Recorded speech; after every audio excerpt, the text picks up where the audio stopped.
আসসালামু আলাইকুম। Business world pro এর নতুন এই ভিডিওতে সবাইকে স্বাগতম। যারা উন্নত ভেড়া পালন পদ্ধতি সম্পর্কে জানার জন্য আমাদের ভিডিওতে এসেছেন তাদেরকে প্রথমেই বলে রাখছি, আপনারা উন্নত প্রশিক্ষণ এবং উন্নত জাত নির্ধারণ ছাড়া ভেড়া পালন করবেন না। কেননা বাংলাদেশ সহ দক্ষিণ এশিয়ার অধিকাংশ দেশে ভেড়া পালন এখনও আগের পদ্ধতি অনুযায়ী চাষ হয়ে আসছে, যার ফলে উন্নত জাত নির্ধারণ, সঠিক প্রশিক্ষণ, রোগ সম্পর্কে না জানার কারণে ভেড়া পালন এখনও সেইভাবে লাভজনক হয়ে ওঠেনি। তাই আমরা আশা করব যে সকল দর্শক আমাদের ভিডিও দেখবেন তারা অবশ্যই প্রশিক্ষণ গ্রহণ ও উন্নত জাত নির্ধারণপূর্বক ভেড়া পালন করবেন। এবারে কথা বলা যাক ভেড়া পালন পদ্ধতি সম্পর্কে।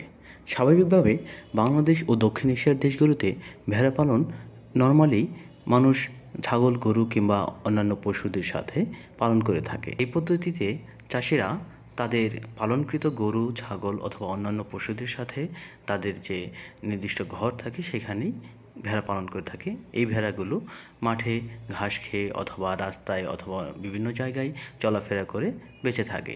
এদেরকে আলাদা চিকিৎসা কিংবা বিশেষ কিছু খাদ্য প্রদান করা হয় না।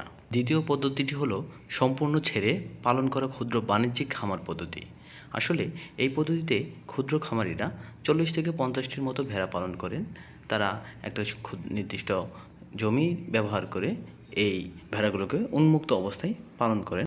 সাধারণত মাঠে, ফলের বাগানে, রাস্তার ধারে ভেড়া এককভাবে অথবা গরু ছাগলের সাথে চড়িয়ে ঘাস খেয়ে তার পুষ্টি যোগায়। কোনো কোনো ক্ষেত্রে খামারিগণ শুধু গর্ভবতী ও দুগ্ধবতী ভেড়াকে কিছু চাউলের কুড়া, গম, ডালের ভুসি, চাল ভাঙা, ভাতের মার খেতে দেয়। ফলে বেশিরভাগ ক্ষেত্রে ভেড়াগুলো অপুষ্টিতে ভোগে। সাধারণত ভেড়াকে কোনো কৃমিনাশক দেওয়া হয় না। রাতে ভেড়াকে গরু ছাগলের সাথে একই ঘরে রাখা হয়। তৃতীয় পদ্ধতিটি হলো বরেন্দ্র এলাকার আধা নিবিড় বাণিজ্যিক খামার পদ্ধতি। এই পদ্ধতিতে খামারে বছরে সময় বেঁধে 50 থেকে 150টির মতো ভেড়া পালন করা হয়ে থাকে। উত্তরাঞ্চলের বরেন্দ্র এলাকায় এ ধরনের ভেড়া পালন করা হয়। সাধারণত আমন ধান এবং রবি শস্য কাটার পর মাঠে চরে বেড়ায় এবং ঝরা ধান, ছোলা, খেসারি বা অন্যান্য ঝরা ফসল এবং নতুন গজানো ঘাস খেয়ে থাকে এই ভেড়াগুলো। এ সময়ে এদেরকে বাড়তি কোনো খাদ্য সরবরাহ করা হয় না। বর্ষাকালে নিচু জায়গা পানিতে ডুবে গেলে রেল লাইন, আম বাগান, লিচু বাগান, রাস্তার পাড়ে চড়ানো হয়। এই আপৎকালীন সময়ে এদেরকে শুকনা খড়, গমের ভুসি, চালের কোড়া এবং বৃষ্টি বাদল হলে গাছের পাতা বা ঘাস সরবরাহ করা হয়। এই ধরনের খামারে ভেড়াকে বছরে সাধারণত 2 বার কৃমিনাশক ওষুধ খাওয়ানো হয়। বাংলাদেশ সহ সাউথ ইস্ট এশিয়ার যে দেশগুলো রয়েছে সেখানে 4 নম্বর যে পদ্ধতিতে ভেড়া পালন করা হয় সেটি হচ্ছে উপকূলীয় চরে সম্পূর্ণ ছেড়ে ভেড়া পালন পদ্ধতি। এই পদ্ধতিতে ছোট খামারে 10 থেকে 50টি ভেড়া এবং বড় খামারে 200 থেকে 300টি ভেড়া পালন করা হয়। চরাঞ্চলে গজানো দুর্বা ঘাস, লতাপাতা ও স্থানীয়ভাবে উৎপাদিত ঘাস ভেড়ার মূল পুষ্টির উৎস। তবে এসব এলাকায় লবণ ও চিংড়ি চাষ বৃদ্ধি পাওয়ায় ভেড়া পালন এই এলাকায় ধীরে ধীরে লোপ পাচ্ছে। মহিষ ও গরুর সাথে সাধারণত এখানকার ভেড়া চড়ে বেড়ায় 1 বা 2 জন রাখাল তাদের তত্ত্বাবধান করে থাকে। তাদেরকে জোয়ারের সময় বা রাতে উঁচু জায়গায় নিয়ে অবস্থান করানো হয়।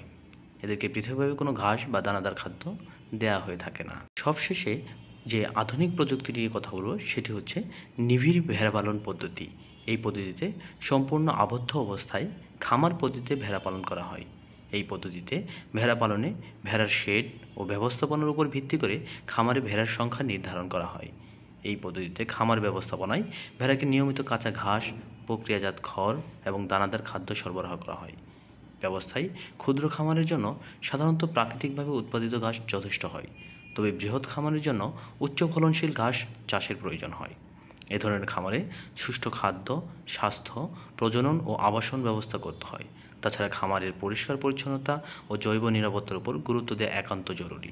ভেড়া পালন পদ্ধতি সম্পর্কে যে পদ্ধতিগুলো আলোচিত হলো এর ভিতরে আমাদের পরামর্শ থাকবে, আমাদের যে ভিউয়ারগুলো এই ভিডিও দেখছেন তারা আধুনিক প্রযুক্তিতে জ্ঞান অর্জন করে তারপর ভেড়ার চাষ করবেন এবং যেহেতু দেশে জমির পরিমাণ কমে যাচ্ছে সেই অনুযায়ী নিবিড় ভেড়া পালন পদ্ধতি বা বাণিজ্যিকভাবে ঘরের ভিতর যে ভেড়া পালন পদ্ধতি হয়ে থাকে সেটি আপনারা গ্রহণ করবেন।